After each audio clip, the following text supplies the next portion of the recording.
Hello everyone, back to Forza Horizon 5. It's been a hot minute, mainly because Forza Motorsport is a bit of a hot mess, so the racing on Horizon 5 is better than the racing in Motorsport, which is not something I expected to be saying, but here we are, especially because Motorsport actually has, unironically, a better car list. Horizon 5 has a better car list than Motorsport. I flipped them around. I don't know how that's possible, but Horizon 5 has been getting better track cars than Motorsport has, and that's just weird. It got the Valkyrie before Motorsport. It has the GT4 RS Cayman. Motorsport doesn't have that at all. It's super weird. And there's a new racetrack to explore. So I I made some blueprints, and we're gonna go do some racing. Now the Winter Wonderland circuit is gone from free mode, but similarly to the oval track, you can use it as a blueprint launcher. And we're starting off in rallycross cars in the rain. So that's gonna be interesting. Normally I start off with something slow, but this is a very aggressive track. That's the one I'm looking for. Very aggressive. You just see, look at the track map there. It is very technical, very twisty. So you want something with lots of acceleration, and well, rallycross cars are practically tailor-built for this type of track. We'll try to summon up the inside of the two hatchbacks. There we go, nicely done. I don't really have anywhere to go here, to be honest. We're going to cover the inside instead. Can we go around the outside? No, because I get blocked in by the out-of-control Subaru. Is that too tight of a line? It's too tight of a line. Too tight of a line, but he's offline himself. And I don't really have anywhere to go. They're very oversteery cars, because these are dirt tires, proper dirt tires, so it's not very well suited. Don't run off the track. It's not technically a 5-second violation even if I do, but I do want to hold myself to some form of a track limits situation.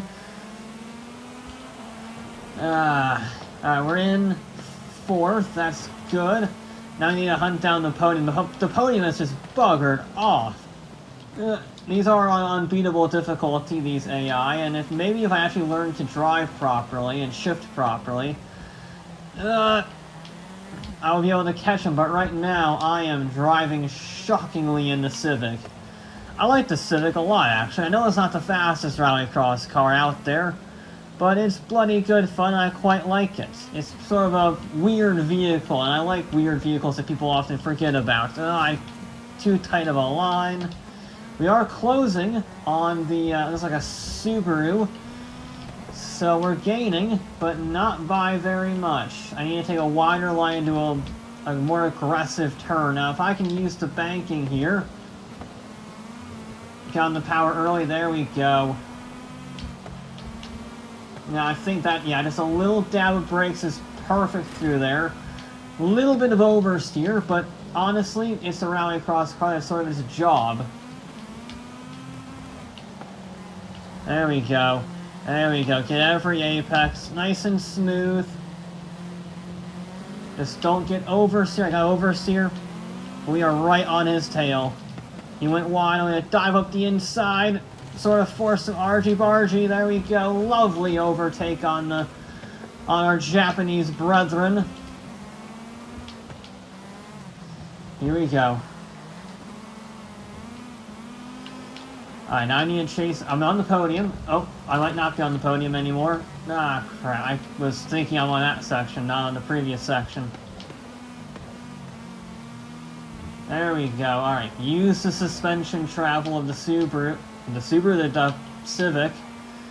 in order to really maximize our speed through there.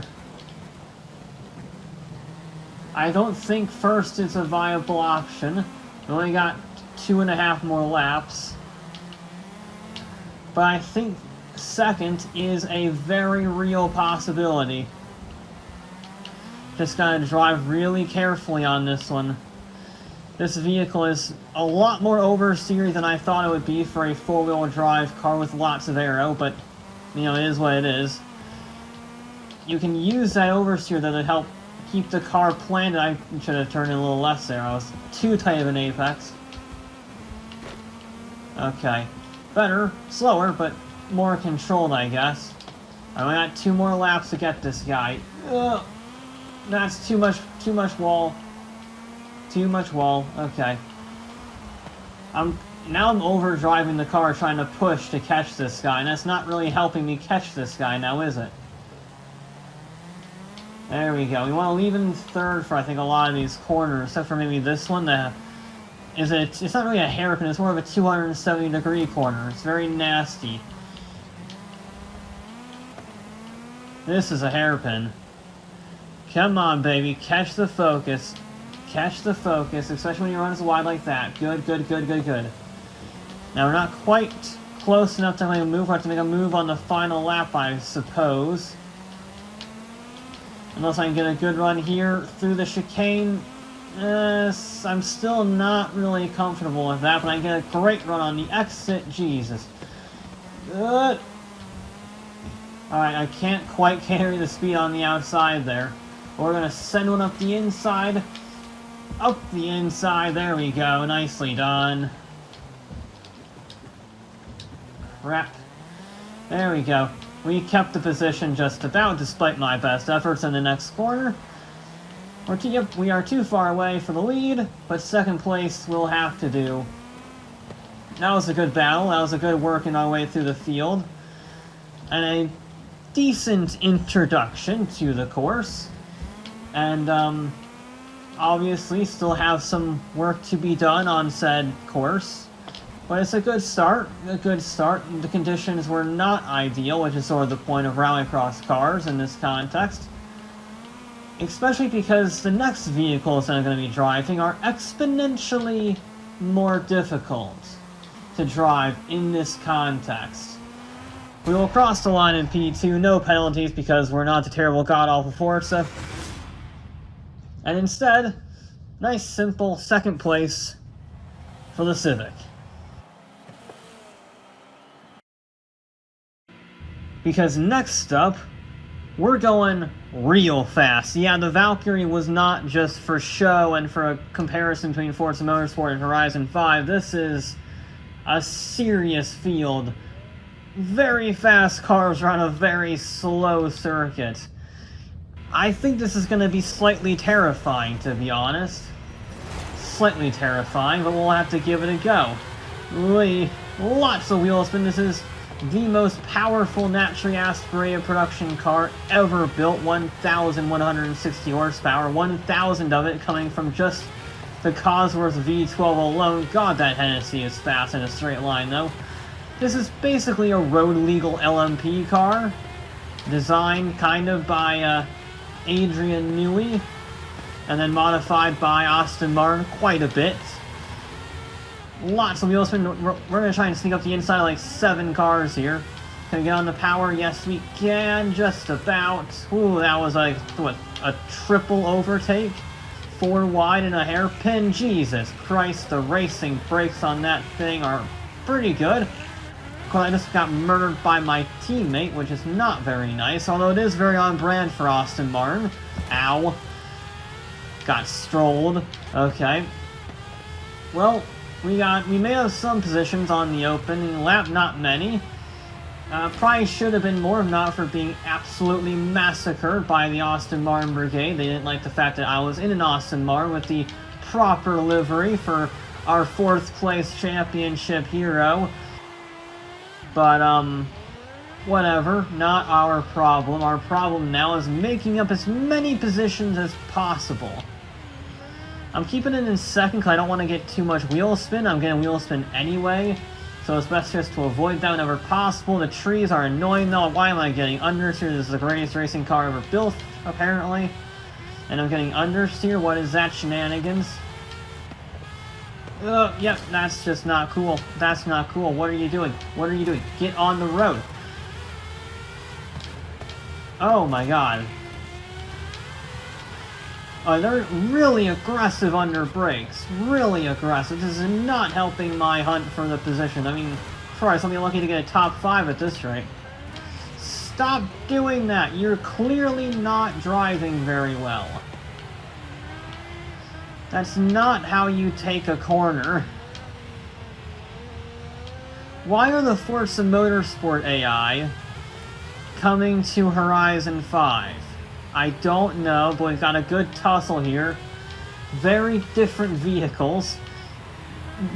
We have two top speed runners and two track cars, one of which is road legal, one of which is not. The road legal one, I believe, is actually faster than the racing one, so if you want that extra bit of confusion, there's that just for good measure. But they've all fought themselves into attrition. I can hopefully get a really good exit, but he just crashed into me, and now they're suddenly not great under brakes. Can I pull on one of them? No. They are just phenomenal into that hairpin. I do not understand where they get that speed from, but they do. It's absurd. Come on, baby. Come on. You can beat your sibling. Can I send out the inside? This is my favorite overtaking spot on the track, but he's going to fight that one. He's going to hold it. This is one of the most, I think this might be one of the most powerful races you could possibly have. Can you stop? We're supposed to work together here, mate. Ugh, just about. A little bit of argy-bargy to get by him, but we made it stick. Touring car lines and a multi-million-dollar hypercar, but whatever. I don't know why this is getting understeer, though. That's my question. Why is this getting so much understeer? I want at least a 50%. I've only moved up 2 places in 4 laps. That's not ideal. This is really difficult, both as a driving perspective from, the car, and also the AI are on point today with their brakes. Their braking points are incredible. And this car is so sketchy to drive. Naturally aspirated 1200 horsepower. Rear-wheel drive, and you're not really going fast enough to use the arrow, so it's a handful. It's a real handful. We got a great exit there, though, so we got 2 more laps. The Koenigsegg is going to blitzkrieg us in the distance. Luckily, these straightaways aren't massive, but they're still acceleration zones, and it will shine on them. We'll make up some time in the braking, but then we get to the corners, and we're actually relatively comparable in terms of horsepower. And at that point, it's just the better driver. We're trying to sneak up the inside here. It's not going to work, so I'm going to do a cut back. There we go. Thank you very much, kind sir. Okay, we made it stick. Notice, by the way, this track is so technical that we're only about 4 seconds faster than the rallycross cars in terms of lap time. I'm expecting my final lap to be significantly faster now that I'm in clean air. But still, right now, only 4 seconds faster than a rallycross car in a, full-on road-legal LMP car.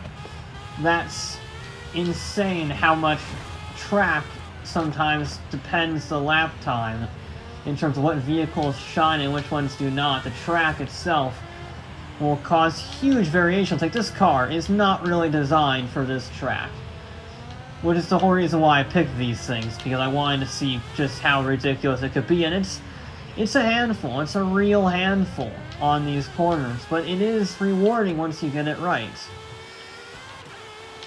There we go.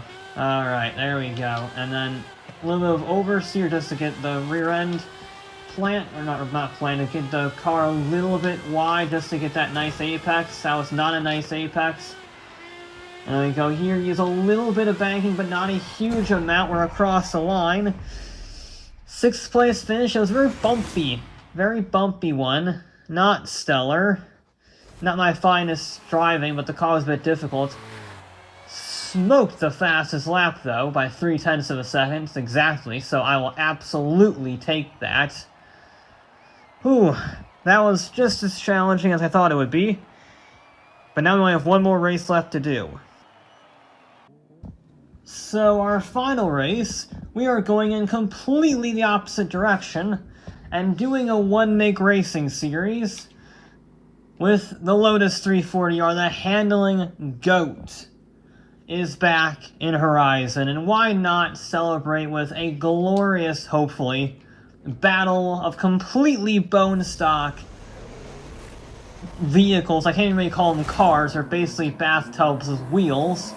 And the answer to the question, what if a Lotus Elise was the lightest thing you could possibly imagine? The answer was a sub 1,500 pound little go-kart that I'm hoping will produce some bloody good racing.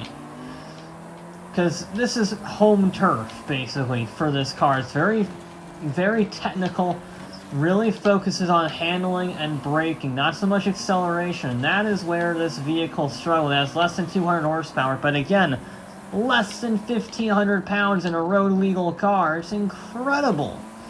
We're going to send it up the inside. There we go. We're into the top 5 now. I need to probably go a little bit less intense on the old throttle through there.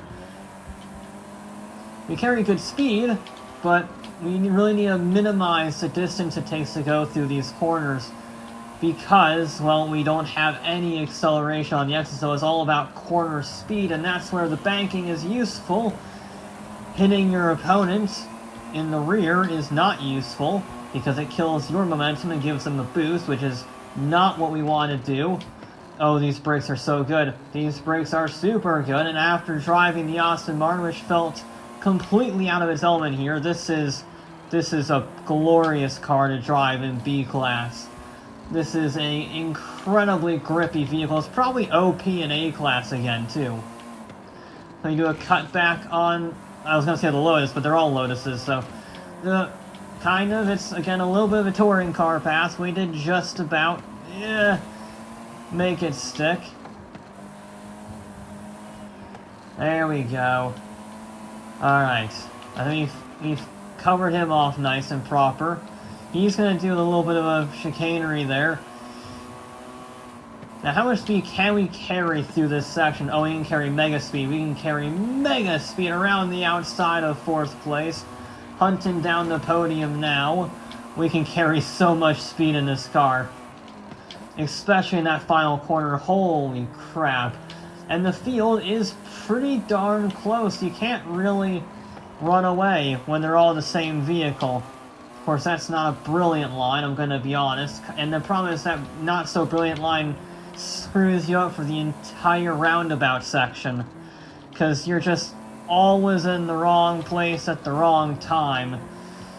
It just cascades really up until this section is when you finally get to take a proper line. You get to recover it, basically, the racing line. And I'm pushing a little hard now, and that's very dangerous in a one-make racing series, because obviously you have to push since you're all in identical cars. But at the same time, it means that if you do muck it up, it's catastrophic, and you just lose so much time. We only have 2 more laps. We're a little cautious setting up the inside there. Didn't want to squeeze them into the wall. We are into 3rd now. Come on, baby. You got this. You got this, little Lotus. Yeah, you see, I don't know what the best line is to there because I want to turn in a lot more than it actually can do. And this is a pretty grippy car. Set up the inside of our favorite spots. Then he's going to have the inside line. That's the outside line. He's going to be on the outside again. I'm going to have 2 wheels on the track, and we're clear. We are clear. So I think it's going to come down to this final section here, and then the final lap if I can't get past him. I want this when I got 2nd, 6th, and now we're fighting for the win in the low tie. We're going to try to, I don't know where to go. We're going to try and set up the inside, maybe. No, he's going to have a better line. These brakes, we're into the braking zone. Battle of the late breakers. We both braked very late. And I kind of forced him wide. We're still in it, though. And then try and get this corner right. There we go. On the one lap where it really mattered, we actually got that section spot on. We build a gap. There we go. In the Lotus of beautiful handling and pleasure. This is a brilliant car to drive. It really is. And it looks super weird, too. I love how it looks. It's like the McLaren Senna in terms of pure utilitarianism. when it comes to generating lap time and lightweightness, which is totally a word, by the way. One more corner to go, a little bit skewy, but we take the W, we take the victory in the Lotus. Ooh, that was good. That was very good. It was not easy getting past that guy, but we were able to just get it right. Only vehicle into the 58. Not by much, 58.992, but we did it nonetheless.